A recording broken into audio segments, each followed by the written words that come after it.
Well, I first heard about it many years ago. A woman in Taupo who had started this work of Operation Cover Up, and I followed it up through the Mission Without Borders,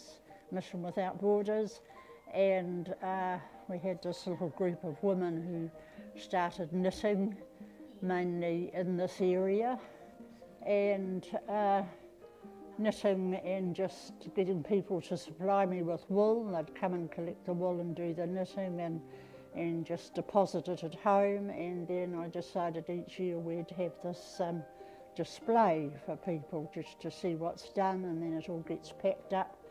And this week, packed up today, it goes over to Christchurch on Wednesday.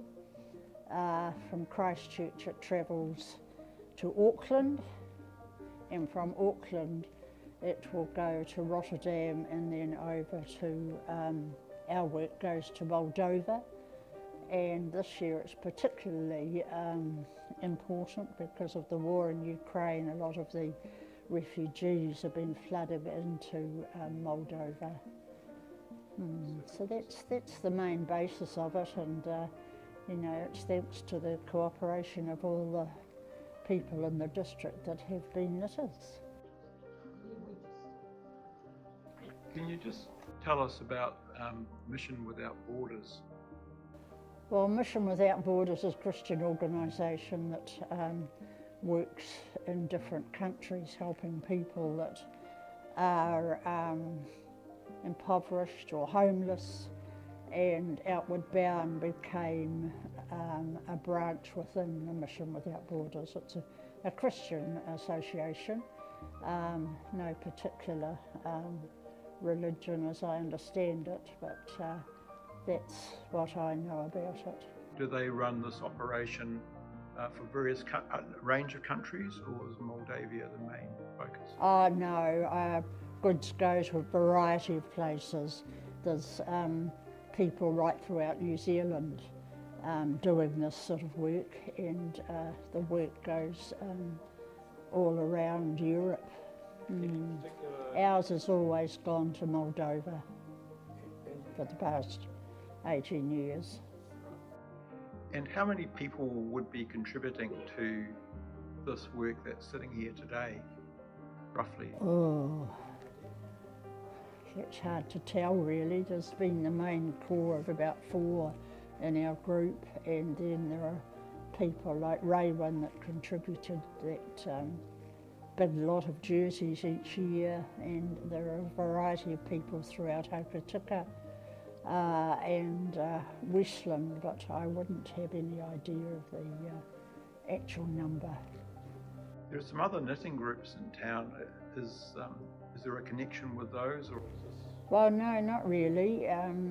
We just seem to have, not on purpose, operated on our own, but have, and people know about it, and the individuals do the knitting.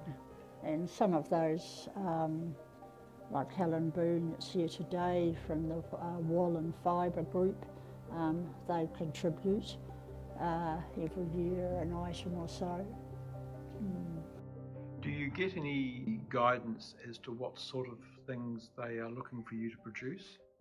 Well, yes, what they ask for are the rugs and blankets and jerseys for children and adults. And you can package off toys, you can send off things for street people, clothes, that sort of thing, and special blankets knitted in dark colours. We don't tend to get into that. We keep to the, you know, the basic things. Have you seen any change in the number of people who are participating in this project? No, not really. Seems to have been the same, about the same hardcore and average. Might be a little less, I don't know, it's hard to tell. But no, there's always people that would knit the odd strip or something that would go towards a blanket, but no, there hasn't been a great change. And do the knitters supply their own wool? No, the wool's donated. I try to encourage people not to buy their own wool because it's so expensive. So I've been very lucky in having wool donated, and people have just come to my house and got the wool that they need. Some people use their own wool. Who donates the wool? Well, a variety of people. Sometimes a lot of it comes if someone has died and there's a household lot of wool from the person who used to knit. Do you get any feedback on your goods arriving?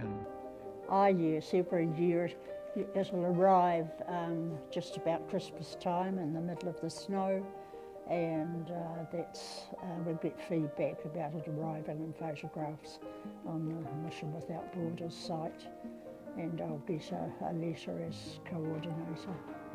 That's brilliant. Thanks very much. Thank you, Vaughan.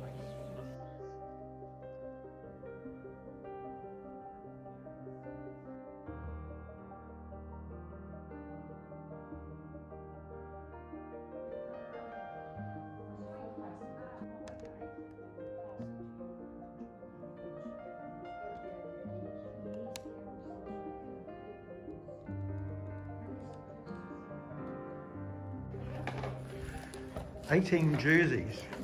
Sorry? Did you say 18 jerseys? No, I don't think so, not this year. Quite a few, but not this year. You know, all sorts of sizes.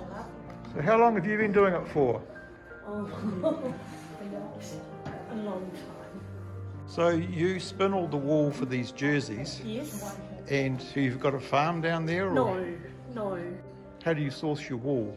I buy it. Yeah. I buy it and people give it to me. So people are kind. And how many items have you got here today? I don't know. Okay. How long is it taking you to produce this work? 1 year. 1 year. Okay. 1 year. Every year I do more. Yeah. And when you make things, do you make things for particular age groups? No. Just whatever. Depending on how much wool I've got or winter there. Christmas on the end of the day. Saturday.